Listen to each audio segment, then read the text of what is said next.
Lemonette Kids TV. Our story today is called To Build a Fire. It was written by Jack London. Here is Harry Monroe with the story.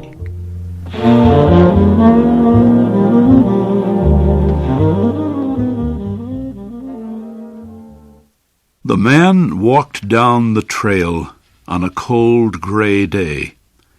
Pure white snow and ice covered the earth for as far as he could see.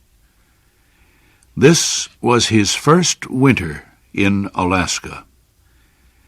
He was wearing heavy clothes and fur boots, but he still felt cold and uncomfortable. The man was on his way to a camp near Henderson Creek. His friends were already there. He expected to reach Henderson Creek by 6 o'clock that evening. It would be dark by then. His friends would have a fire and hot food ready for him. A dog walked behind the man. It was a big gray animal, half dog and half wolf. The dog did not like the extreme cold. It knew the weather was too cold to travel. The man continued to walk down the trail. He came to a frozen stream called Indian Creek. He began to walk on the snow-covered ice. It was a trail that would lead him straight to Henderson Creek and his friends. As he walked, he looked carefully at the ice in front of him. Once he stopped suddenly, and then walked around a part of the frozen stream. He saw that an underground spring flowed under the ice at that spot. It made the ice thin. If he stepped there, he might break through the ice into a pool of water. To get his boots wet in such cold weather might kill him. His feet would turn to ice quickly. He could freeze to death. At about 12 o'clock, the man decided to stop to eat his lunch. He took off the glove on his right hand. He opened his jacket and shirt and pulled out his bread and meat. This took less than 20 seconds, yet his fingers began to freeze. He hit his hand against his leg several times until he felt a sharp pain. Then he quickly put his glove on his hand. He made a fire, beginning with small pieces of wood and adding larger ones. He sat on a snow-covered log and ate his lunch. He enjoyed the warm fire for a few minutes. Then he stood up and started walking on the frozen stream again. A half-hour later, it happened. At a place where the snow seemed very solid, the ice broke. The man's feet sank into the water. It was not deep, but his legs got wet to the knees. The man was angry. The accident would delay his arrival at the camp. He would have to build a fire now to dry his clothes and boots. He walked over to some small trees. They were covered with snow. In their branches were pieces of dry grass and wood left by floodwaters earlier in the year. He put several large pieces of wood on the snow under one of the trees. On top of the wood, he put some grass and dry branches. He pulled off his gloves, took out his matches, and lighted the fire. He fed the young flame with more wood. As the fire grew stronger, he gave it larger pieces of wood. He worked slowly and carefully. At 60 degrees below zero, a man with wet feet must not fail in his first attempt to build a fire.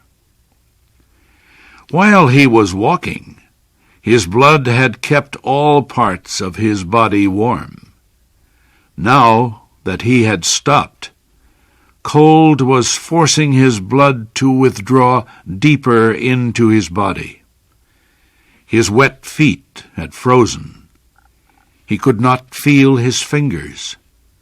His nose was frozen too. The skin all over his body felt cold. Now, however, his fire was beginning to burn more strongly. He was safe. He sat under the tree and thought of the old men in Fairbanks.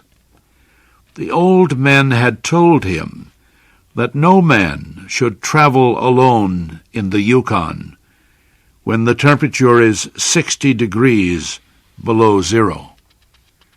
Yet here he was. He had had an accident. He was alone. And he had saved himself. He had built a fire.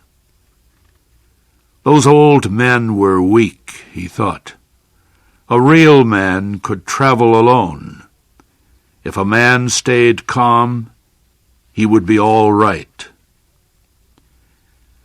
The man's boots were covered with ice. The strings on his boots were as hard as steel. He would have to cut them with his knife. He leaned back against the tree to take out his knife. Suddenly, without warning, a heavy mass of snow dropped down. His movement had shaken the young tree only a tiny bit, but it was enough to cause the branches of the tree to drop their heavy load. The man was shocked. He sat and looked at the place where the fire had been.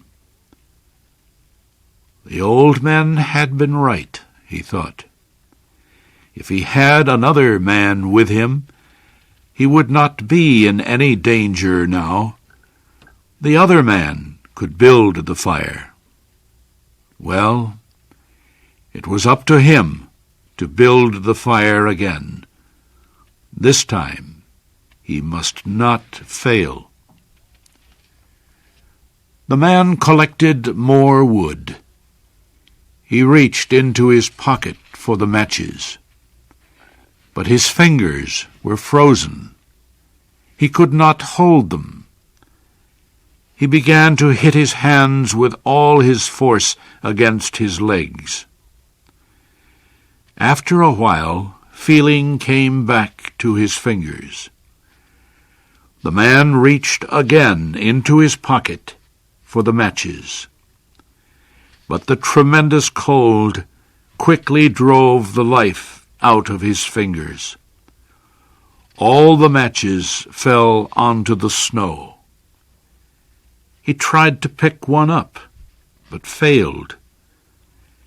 The man pulled on his glove and again beat his hand against his leg. Then he took the gloves off both hands and picked up all the matches. He gathered them together. Holding them with both hands, he scratched the matches along his leg. They immediately caught fire.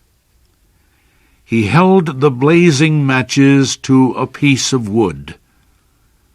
After a while, he became aware that he could smell his hands burning.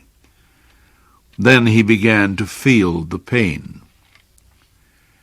He opened his hands, and the blazing matches fell onto the snow.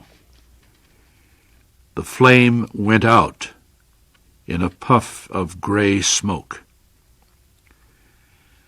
The man looked up.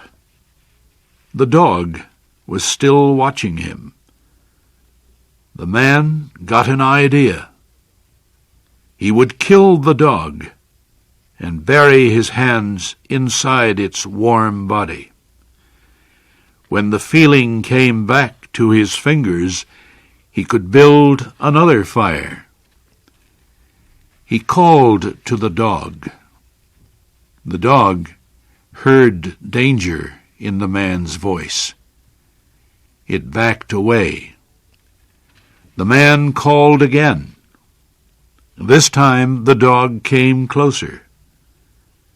The man reached for his knife, but he had forgotten that he could not bend his fingers. He could not kill the dog because he could not hold his knife. The fear of death came over the man. He jumped up and began to run. The running began to make him feel better. Maybe running would make his feet warm. If he ran far enough, he would reach his friends at Henderson Creek. They would take care of him. It felt strange to run and not feel his feet when they hit the ground. He fell several times. He decided to rest a while. As he lay in the snow, he noticed that he was not shaking. He could not feel his nose, or fingers, or feet. Yet he was feeling quite warm and comfortable. He realized he was going to die. Well, he decided he might as well take it like a man. There were worse ways to die. The man closed his eyes and floated into the most comfortable sleep he had ever known. The dog sat facing him, waiting. Finally, the dog moved closer to the man and caught the smell of death. The animal threw back its head. It let out a long, soft cry to the cold stars in the black sky. And then it turned and ran toward Henderson Creek, where it knew there was food and a fire.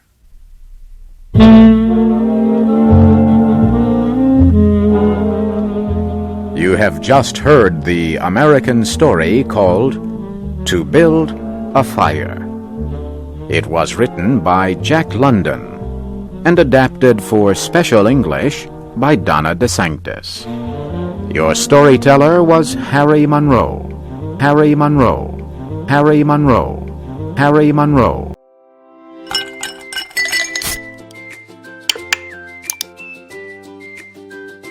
Please subscribe.